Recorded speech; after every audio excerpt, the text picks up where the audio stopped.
together with my learned friend, Mr. Murara Omoke. Your Lordship, when we filed this petition, the response we got from the respondents was that this petition was frivolous. The other response, my ladies, my lords, was that the tallying, verification, and declaration of results at the National Tallying Center is a preserve of the chairperson of the commission. That the rest of the members of the commission have absolutely no role whatsoever. I can quote my senior colleague, Mr. Kamau Karori, as deliberately insisting that the other members of the commission, the 6, don't have a role. That in fact, the chairperson of the commission has been extremely magnanimous because at various points in this process, he's even involved them somewhat. The third response we got is that the election of the President of the Republic of Kenya is just about numbers. It is numbers, numbers, numbers. And then lastly, the respondents wanted to put this court in a dilemma, a catch-22 situation, by suggesting that should they exercise some powers under Article 140 of the Constitution and probably nullify the election, we are going to get into a situation that is uncharted constitutionally. Create fear. Your Lordships, your ladies, I want to suggest to this court, when you retire, to look at what we call the theory of false dichotomy. The theory of false dichotomy is an informal fallacy that is based on a premise that erroneously limits the options that are available. And what the respondents are telling you is that the Constitution does not provide mechanisms to deal with the situation that might arise for something that is expressly provided for under Article 140 of the Constitution. I also want to suggest to you, my ladies, my lordships, when you retire, to look at what came into the open about 3 years ago, which is called the CIA Rulebook on Disruption of Organizations. How do you disrupt organizations so that you do not have an organization working as it should? And when you have achieved that, then you come out and use the law to subvert the will of the people. On Bomas on the 15th of this month, of August 2022, it is now judicially noticed that the beaming of results stopped. It is now in public notice that commissioners of the commission, at least 4 of them, came out and stated that they do not have anything to do with the result that was being announced.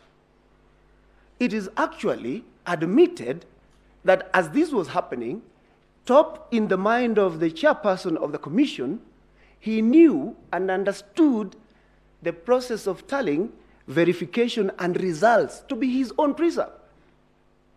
He's not even refuted it. He says that is how he understood it. He said that the other commissioners had no role. So what do we want to suggest to you, your lordships, your ladyship? It is a very simple thing. That the reason why Kenyans were so glued to the television sets for almost 6 days is because the election of president is the only one thing that Kenyans do as a collective every once in a while. It is so important to them that you simply cannot joke about it. The reason your lordships and every Kenyan was glued to media stations for the 6 days is because you wanted to know what happened to your vote. So Article 138(3)(c), as read together with Article 38 of the Constitution, is, in my view, an expression of the greatest protection or the greatest gift that this Constitution has given to the benefit that is promised in Article 1 of the Constitution, that the people are sovereign. But if somehow you manage to capture the sovereignty of the people and set it aside by some scheme or something, then we are in a problem. And without taking too much time, because I associate myself with the submissions made by my learned senior counsels here, the important thing that we want to suggest to you, your lordships, is that when you retire, could you kindly borrow something that I know you already know, that Article 138(3)(c) of the Constitution is the ultimate protection that Kenyans have been given with respect to the presidential vote in a presidential election. And if you do so, then I'm sure you will come to the conclusion that Article 138(3)(c) is a peremptory norm of the Constitution. It is a jus cogens norm of the Constitution from which no person is allowed to derogate. Not the IEBC, not the chairman, not the President of the Republic of Kenya, and by no means, not even the Supreme Court of the Republic of Kenya. This court must enforce the fact that this is the highest Grundnorm with respect to the protection of Article 38 and by extension, the sovereignty of the people of Kenya. I will yield my remaining minutes to my colleague, Murara Moke. Thank you.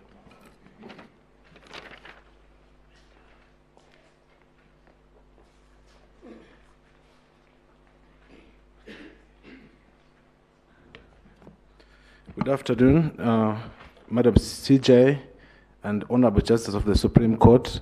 It's a great opportunity to appear before you once again this year.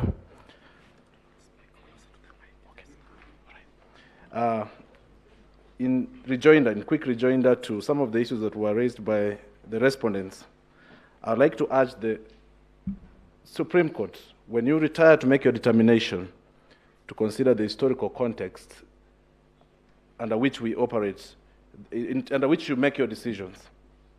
The historical context is very simple, that in the last 30 years, you cannot identify a lot of instances of free and fair elections, except in the year 2002. And that one is there in history, that this is the only election that we've ever had in 2002 when there were no contestations between the winning and the losing side. But any other election outside of that, we've always had complaints coming out of those elections. And I wish to take this opportunity to urge you to use this opportunity to bring to an end what is becoming now a perennial problem to our nation, where we cannot talk about a free and fair election. It is very simple. When you look at this particular election, it's very surprising that anyone can tell you that there was no problem, unless they live in the Republic of Utopia. Anybody, even the children, our children, can tell you that there was a problem because they would see that the results were not coming out. We were waiting for the outcome for a long time. And in the end, whatever was announced left many questions. And this brings me to the test that should apply when you make your determination. The proper test to apply is the constitutional test when you seek to determine this petition. If you find any form of constitutional infraction, then you must nullify this election. There have been multiple infractions, very serious. And the question that must linger in the minds of the judges is whether you can trust the outcome of an election that is conducted by what I could simply call the Tower of Babel, because the IEBC, when you have two factions of an independent commission, that is something so serious. It should concern not just the judges. I was happy when I heard Madam CJ, you said that you are very concerned by that. And I pray that you continue being concerned by that as you retire to make your determination, and that all of us in this country be concerned by that. That we had a commission that has two factions, that is run by what has been described as an executive chairmanship. I was very shocked. I could not believe what I was hearing today. And this was being said by counsel, instructed by that chairperson to come and tell you that he is an executive chairman. You should not accept that kind of description. It's not provided in any way in the Constitution. You read Article 88, which establishes the IEBC. It establishes a commission, not a chairmanship. Article 249 of the Constitution, it establishes independent commissions, and it requires that these commissioners act independently, and they should not be under the direction of or authority of anyone, including the chairperson of any particular commission. The 7 commissioners, each of them independent, they are not to be held hostage, as they have been held hostage by the chairperson, who says he's an executive chair, and who not only says that, but also instructs his advocates to declare him a national hero. I think that is ridiculous. In my opinion, if there is any heroics that we should be applauding, all of us, is the 4 commissioners who are courageous for their courage, that they came out and said there is a problem. Because in this country, we must learn to speak up, we must speak out when we see a problem. And on my level, as an individual, I applaud them. And I think that's what we should be applauding, we should not be praising things that are seen as unconstitutional. Very quickly, I would like to highlight other provisions of the Constitution that I think that should be looked at very keenly, and there was no compliance with that, which should lead the court to determine that there was no free and fair election. Article 10, was it fair and transparent? We cannot say that, because if we have a result that has been tallied and verified by a few commissioners, that the majority of the commissioners are not given the opportunity, or we have some results that were not verified, then how can we say that that's a fair and transparent election? I ask you to look at Article 81, the general principles for the electoral system, which talk about a free and fair election that is run in an efficient manner, that are free from any corruption. But we've had many shocking things, that in our country, we can have foreigners, even from the failing states, taking advantage of us, our systems, our people, and our electoral system. And the court should rebuke that kind of a thing. We should not allow it to happen again. It's a shame that, indeed, this is making us a laughing stock in the world. Everyone is laughing at us, that we cannot carry on our own processes, simple process of tallying results and declaring them. That there's always a problem. When we could see the IEBC spending more time entertaining us with their music, instead of announcing the results. It was very irritating, I must say, as a voter, when you cannot find the results from the commission, but you find music that you could play very freely on your own devices if you wanted to. Article 138(3)(c), it's very clear. It has stated that the role of tallying, verifying, and announcing the results is vested in the commission. 138(10), by referring to the chairman as the one who is declaring the results, is simply delegating that responsibility to him. And even if the chairman was not there, that function would still be carried out. If you look at the IEBC Act of 2011, Section 7A and B, it clearly provides what should happen in case there's a vacancy in the office of the chairperson of the IEBC. Things will go on. Nothing will stop, as the chairman would like us to believe. Everything will be carried on, even if the chairman was not there. And should this court find it appropriate to declare that there's an element of breach of Chapter 6, the court should go ahead and make that determination, and other processes can follow. As I close my presentation, because I have 1 minute, I would also like the court to consider very carefully whether we indeed have the threshold to declare a candidate as having won this election.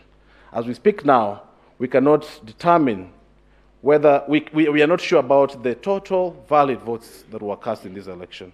And without that, you cannot determine whether we have a 50+1 threshold.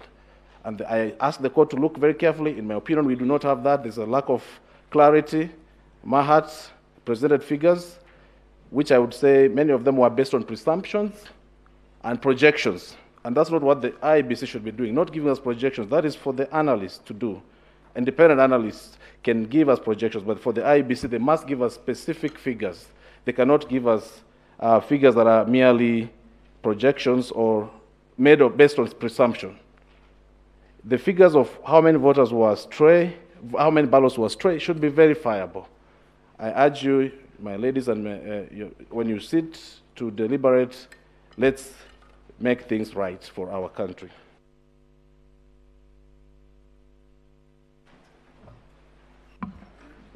Madam Chief Justice, kindly permit me to seek your guidance. I also appear in the same matter. There were some two specific questions that were put to me by Justice Lenaora and Lady Justice Jokindungu. I will only take 3 minutes and attempt to answer them. Madam Chief Justice, the question was put to me to